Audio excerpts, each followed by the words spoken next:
Hello everybody, this is the case presentation, the last part of the course Language Curriculum Development. I am Nadia Castaño Noreña, and this activity goes for the Professor Edwin Londoño. In order to start giving the different problems that I found in this case, I would like to show an introduction based on Londoño 2019. According to him, it is still surprising to see that little or no changes are rendered to curricula in schools. Courses and subjects and traditional declarative contents and discontextualized methodologies appear to occur in contemporary education. In the field of languages, for example, it is still commonplace to assume that binding one to a particular method or technique is normal. Orthodox method frameworks also exist in the world of language education. As a result, curricula planners and instructors are not informed of creative curricula methods. Some fear change are or may not know how to develop in education. Bringing modern technology, tools, and methodologies studied into cognitive and metacognitive dimensions, finding or introducing different modes of learning, among others, are important problems that teachers have often struggled with. The first problem confronting the mechanism of curriculum creation in Colombia is insufficient scholarly study for writing school textbooks. We should find out that consultants on curriculum planning boards utilize tools of their own choosing for school teaching. I have to admit that much of the time the material selected is not up to the mark. This can be achieved by textbooks assessed by the country's board of directors. It is obvious that no adequate research evaluation framework is in place to update the curriculum. It can be shown that the learning background of teachers from various schools is still not included in the creation and revision of school curricula. Useful data shows that in areas where well-educated teachers have not been interested in the curriculum planning phase, recent improvements in school textbooks have not been adopted. In order to help students solve issues, I would suggest that our books will include questions that apply to the challenge we encounter in our everyday lives. By addressing these queries, students can understand how to overcome challenges in challenging circumstances. However, as Londoño 2019 states, there is little consistency in the conceptions of the curriculum and the syllabus, and the most frequent fault of teachers is to delineate the curriculum to a small curriculum and, worse yet, to a set of subjects, with little justification for learning by the learners.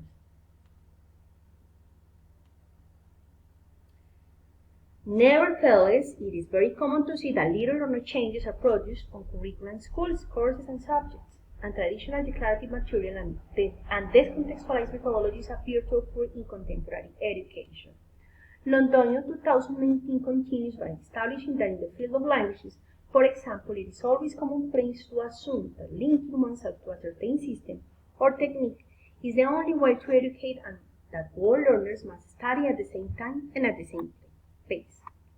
According to the previous information, I dare to say that the second problem regarding language curriculum development is the inadequate participation of teachers in matters related to curriculum implementation, either in preparation or revision, which make it difficult for teachers to perform well regardless of their technical competence. Sadly, teachers are not interested at this point of the curriculum phase. The instructor has the ultimate determination as to the real learning environment to be given, and so not including or integrating the instructor into the preparation and implementation phase is like removing the program from the teaching. The third problem involves the procurement and dissemination of resources that facilitate the accomplishment of the teaching and learning goals. These resources include manuals, videos, tables, etc. This is because in order for the program contents to be successfully enforced at every point in the school system, several resources which are required to support the teacher's teaching practices should be included for successful implementation at every level of teaching. The program is often introduced without these tools, rendering it impossible for learners to assimilate classes. The fourth problem in curriculum adoption is the inability to include the context of the community in the application of the program. Curriculum is a tool by which culture, by schools, educates its inhabitants, both adults and young people. The standard of education of each society is also linked to the content of the curriculum of the country. While huge amounts of money are spent on introducing a new program, a lot of those attempts have declined. The fifth problem is assessment. Our language curriculum still focuses on encouraging the learning of the different terms by heart. Designing curriculum involves considering types of assessments to use in the classroom. Assessing students provides a platform of evaluating our students over the material they are learning and therefore should be done fairly to accommodate each and every student's interests and needs. This motivates the students to learn and gain knowledge. Choice of assessment tasks is a crucial factor when designing curriculum. It enables us to align the assessment with the intended learning outcomes. Regarding the previous problems, one alternative to solve them is the promotion of an emancipatory curriculum. One action that we can implement to promote an emancipatory curriculum is to train people who experience and behave in the world through a change of consciousness regarding their own life and who are engaged in an educational encounter. In the emancipatory curricular approach, the curriculum is understood as practice, that is to say, the continuous and mutual relationship between collective action and contemplation, which configures it as a social construction of its significance in the social and cultural environment. Thus, the development of a curriculum or curricular mechanism is an active process through which preparation, action, and assessment are reciprocally connected and interconnected, and through which all curricular agents contribute and distribute the function equitably. That is, the curriculum is no longer a series of proposals planned by some to be executed and assessed by others. An emancipatory curriculum can be a reality in a process of collective construction mediated by negotiation. The real understanding of the philosophical and theoretical basis and the total and permanent involvement of the participants. It is worth mentioning that curriculum design is directly related to syllabus design. While syllabus design is considered to be a contextually diminished view of curriculum design, implying that all the key points of curriculum theory, its approaches, stages, and principles can be applied equally to syllabus design.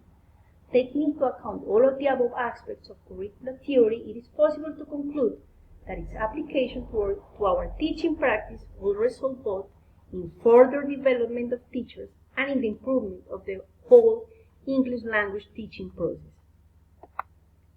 I came to some other conclusions. Without a doubt, the teacher is the most critical person in the curriculum implementation process. Teachers' expertise, training, and abilities are essential to the attempt to improve the program. Better teachers promote better learning because they have the most experience about the educational practice and are accountable for implementing the instruction in the classroom. If the program has already been established by another group, the teachers must make an attempt to recognize and appreciate it. Teachers also affect the application of the curriculum.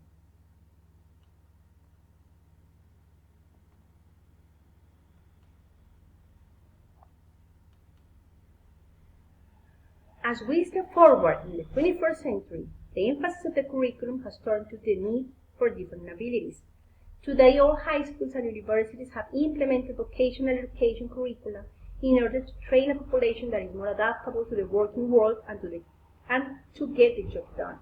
Along with the technological wave of the last 30 years, there is a need for an ability set that can handle technology and operate hand in hand from day one.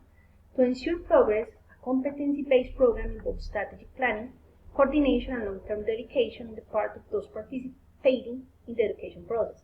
The goals and objectives of the course are changed by the inclusion of the competencies, since students must show that they have attained each competence before they are able to advance throughout the problem. In conclusion, after research and evaluation of issues and trends in curriculum development, the recommendations are simple. Educators and designers must focus design content based on the culture within the select goal or plan. It is evident that all issues and trends are based on what the culture of the area of interest and the constantly evolving world we live in. Of course, the result should take into consideration the cognitive, skill, and affective outcomes desired to be successful. Curriculum development is no longer a one-size-fits-all template. It is a dynamic culture-driving machine that must be tailored to the needs of the educator, learner, and goal of design. Some reflections that I came through the development of this English course are: it is a fact that the curriculum is most much interpreted as something very complex and not always appropriate for the teaching of languages. In certain instances, the substance of the textbook required for the course is simply substituted. Next, the curriculum should be used as an effort to plan the teaching-learning process. It is very evident that the effects of the scheduled phase are typically more successful than the results of the unplanned process. Planning helps the instructor to anticipate the mechanisms that will be formed in the classroom to build a structure where all the components are interrelated. Second, program design is ultimately related to the author's understanding of the essence of language and language acquisition, which usually acts as the basic criteria for the collection or creation of materials and implementation of the whole process. Finally, the creation of a curriculum facilitates not only successful classroom learning, but also the growth of instructors, something that can certainly be regarded as one of the most significant elements contributing to the advancement of higher education. Language curriculum design is part of language pedagogy, and as a consequence, curriculum design has basically been debated in education rather than in linguistic literature. It has also been neglected by applied linguistics. As a consequence, curricular theory has not yet been generally implemented in English language teaching practice. It goes without saying that implementation of this theory will be quite helpful to the overall development of the English language teaching method. My research project is based on project-based learning to overcome anxiety to talk in the English classroom. I consider that this course has helped me a lot to understand the importance that the students have in constructing a curriculum and the different models established through the time. This course has given me the following insights. Curriculum preparation is primarily a realistic activity aimed at improving the standards of language instruction through the usage of structured training, development, and evaluation activities in all areas of the language program. The curriculum planning phase should involve the assessment of the needs of learners, the creation of goals or objectives. To meet the needs, the description of an effective curriculum, the structure of classes, teaching methods and resources, and the review of the language program arising from these practices. Language teaching practices have also been presented for a somewhat specific viewpoint. This is clear from the obsession with teaching approach which have defined the tradition of language teaching until recently. In order to implement a curriculum that follows a project-based learning approach, I should take into account learners and instructors and their perception of the program, the learning and instructional methods that they add to the program, purposes in the course curriculum of language, the aims of the initiative and how these objectives should be expressed, settings where the instruction takes place, organizational and structure design to support and maintain good teaching, tools and functions to be used, the position of textbooks, technology, and other teaching materials, measures that can be taken to assess the effectiveness of the program.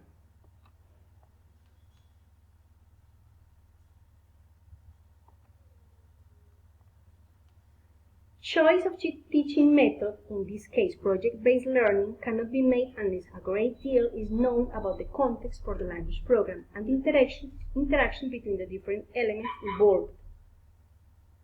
Successful teaching relies on understanding the context of teaching, the wishes of instructors and students, careful preparation of classes and materials, and monitoring instruction and study. Finally, as Richards 2001 states, It is important, therefore, to understand teaching as a part of an interrelated set of factors and processes that are often referred to